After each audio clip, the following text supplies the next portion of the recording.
ont été combattre pour la liberté, contre le fascisme.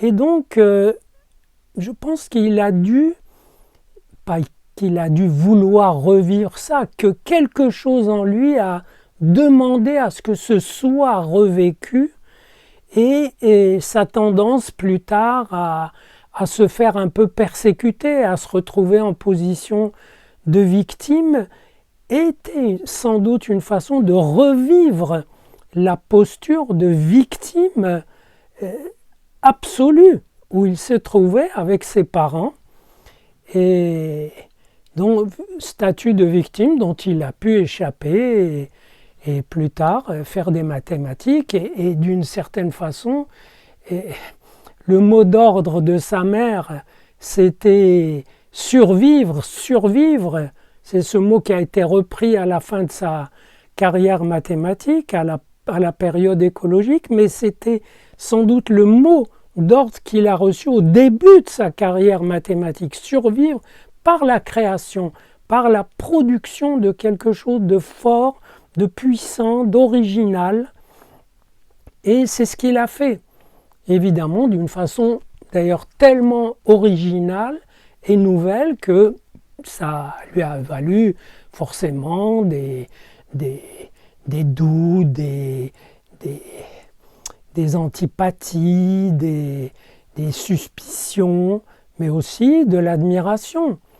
Et ce sentiment qu'il a eu d'être trahi était aussi très émouvant, parce que on dirait qu'il découvrait le fait que quand on apporte une idée, on est en danger, puisque ou bien certains la combattent et vous combattent par la même occasion en vous identifiant à cette idée, ou bien d'autres l'adoptent et vous combattent en partie.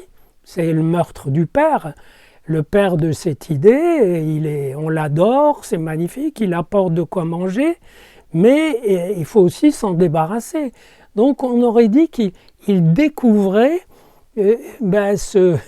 cette vulnérabilité de celui qui apporte l'objet nouveau, le message nouveau.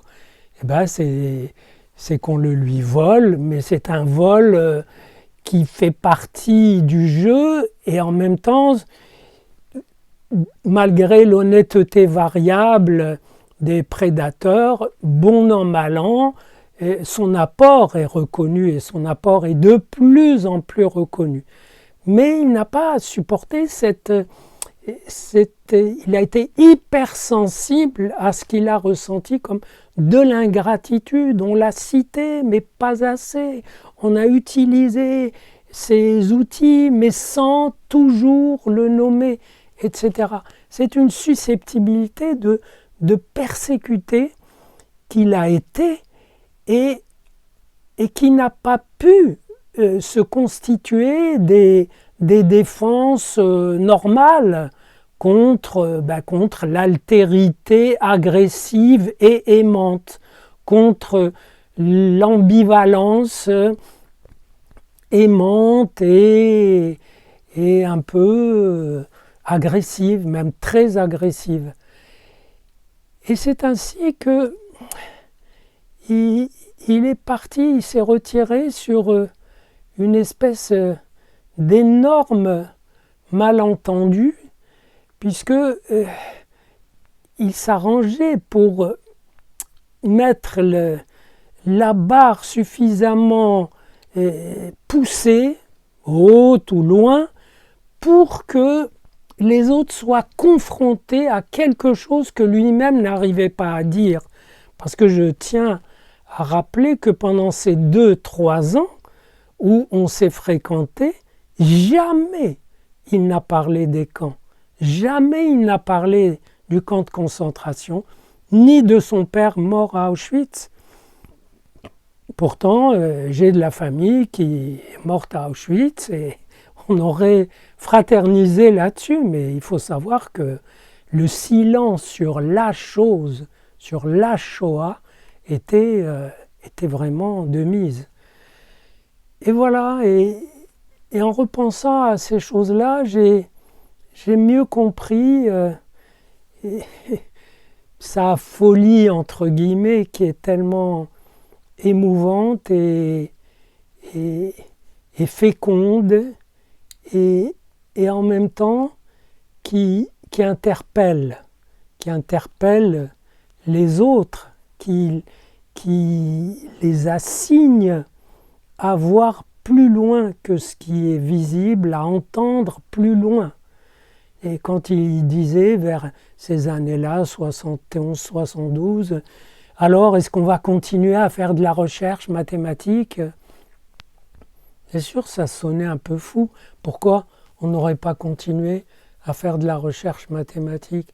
Pourquoi d'autres n'auraient pas continué à créer? Mais il y a eu un grand sociologue allemand, Adorno, qui a dit: est-ce qu'on peut continuer à écrire de la poésie après Auschwitz? D'autres: est-ce qu'on peut continuer à... C'est une façon d'exprimer une culpabilité, et lui, finalement, a expié sa propre culpabilité de survivant. La culpabilité des survivants ne l'a pas épargné. Et à un moment, dans son retrait, puisqu'il s'est retiré de plus en plus, à un moment, il s'infligeait des périodes de jeûne, de sorte qu'il s'est retrouvé avec un air de rescapé des camps, un air cadavérique de quelqu'un qui a été à Auschwitz, qui a été avec son père. La culpabilité de jeunes ou de moins jeunes qui ont perdu leur père là-bas et qui sont revenus ou qui ont pu ne pas y aller est terrible. C'est quelque chose de... C'est comme si toute leur ambivalence envers le père trouvait dans la réalité de son meurtre, car il y a eu meurtre de ce père, de ces pères-là, et trouvait dans la réalité du meurtre une terrifiante confirmation qui les horrifiait. Voilà quelques éléments qui m'ont fait repenser à lui, et je vous en parlerai encore une fois bientôt.